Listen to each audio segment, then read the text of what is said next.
তোমরা চাল ধোয়া জল ফেলে দাও নাকি? দাঁড়াও দাঁড়াও, চাল ধোয়া জল মোটেই ফেলবে না। কেন কি?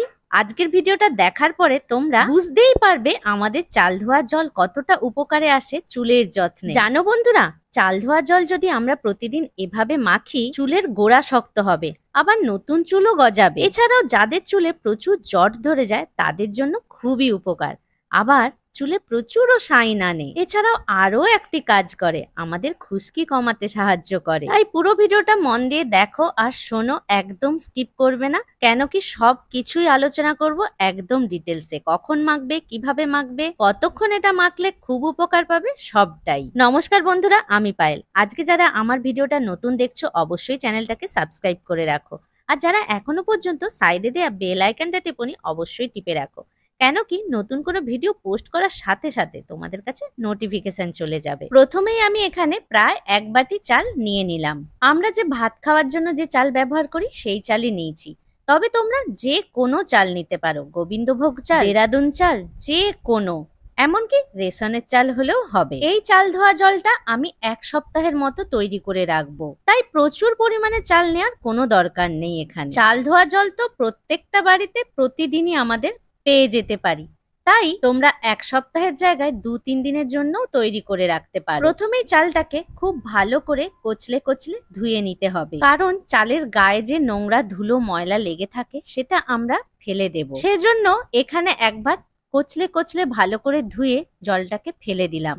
বন্ধুরা, যারা খুব তাড়াতাড়ি চুল লম্বা করতে চাইছো তারা এই চাল ধোয়া জল অতি অবশ্যই প্রতিদিন ব্যবহার করো। দেখবে কয়েক দিনের মধ্যেই তোমরা পার্থক্যটা বুঝতে পারবে। এই চাল ধোয়া জলে প্রোটিন আছে, এছাড়াও অন্যান্য নিউট্রিশন আছে, তাই চুল ভীষণ শক্তপোক্ত হয়। অনেকের দেখবে চুলের মাঝখান থেকে কেটে কেটে পড়ে যায়, নিচটা খুব সরু পাতলা হয়ে যায়।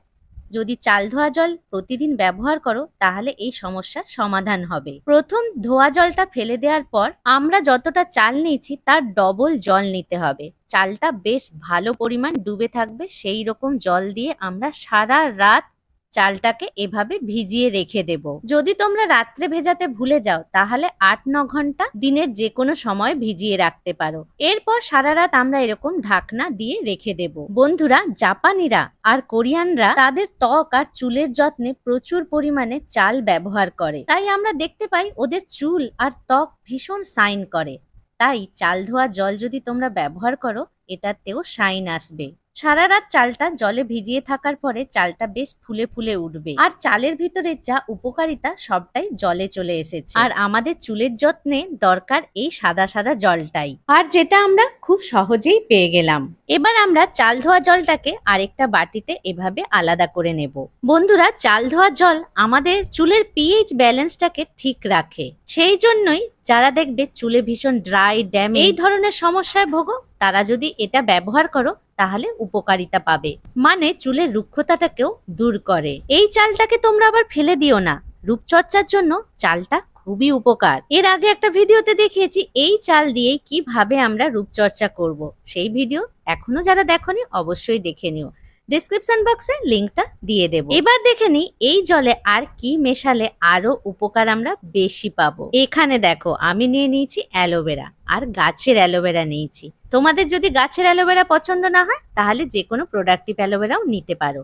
আর এখানে অ্যালোভেরাটা আমি 2 চামচ নিয়ে নিলাম। তবে বন্ধুরা, এখানে একটা কথা বলি, গাছের অ্যালোভেরা নিয়ে দেখো যে উপকারটা পাবে সেটা কিন্তু অন্য প্রোডাক্টে হয়তো কমই পাবে। এবার এই দুটো উপাদানকে খুব ভালো করে মিক্স করে দেব। যদি দেখছো হাতের সাহায্যে খুব ভালো করে ফেটানো যাচ্ছে না, তোমরা মিক্সিং গ্রাইন্ডারও এখানে ব্যবহার করতে পারো। কেন কি অ্যালোভেরা যেহেতু একটু থকথকে ব্যাপার থাকে, জলের সঙ্গে মেশাতে অনেকটা সময় লাগে। এবার এটাকে আমরা 7 দিনের জন্য যে কোনো স্প্রে বোতলে রেখে দেব।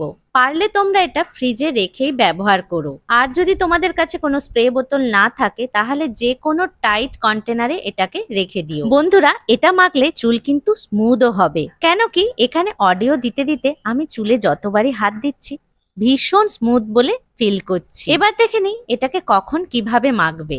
এটা আমরা যখনই মাখবো আমাদের চুলের আগে জটকে ভালো করে ছাড়িয়ে নিতে হবে, মানে চুলটাকে খুব ভালো করে আঁচড়ে নিতে হবে। প্রথমেই নাক বরাবর একটা সিঁথি কেটে একদম পিছন অবধি কেটে নেব। তারপরে স্প্রে বোতলটা স্প্রে করতে করতে আমাদের গোটা মাথায় লাগিয়ে নিতে হবে। একটু একটু অন্তর সিটি কাটবো আর স্প্রে বোতল থেকে স্প্রেটা করে দেব। চুলের গোড়ার প্রত্যেকটা অংশে যেন এই জলটা যায়, সেই রকম ভাবেই কিন্তু আমাদের স্প্রেটা করে নিতে হবে। স্প্রেটা করে নেওয়ার পর আমরা হালকা হাতে এটাকে মাসাজ করে নেব। এই জলটা তোমরা প্রায় প্রতিদিনই মাখতে পারো, তবে এই জলটা মাখার পর যে শ্যাম্পু করতেই হবে সেরকম ব্যাপার নেই। এই জলটা তোমরা প্রতিদিন রাত্রিবেলাও মাখতে পারো, কিন্তু যাদের ধরো ঠান্ডা লাগার ধাত আছে তারা স্নান করার অন্তত 2 ঘন্টা আগে লাগিয়ে রাখতে পারো।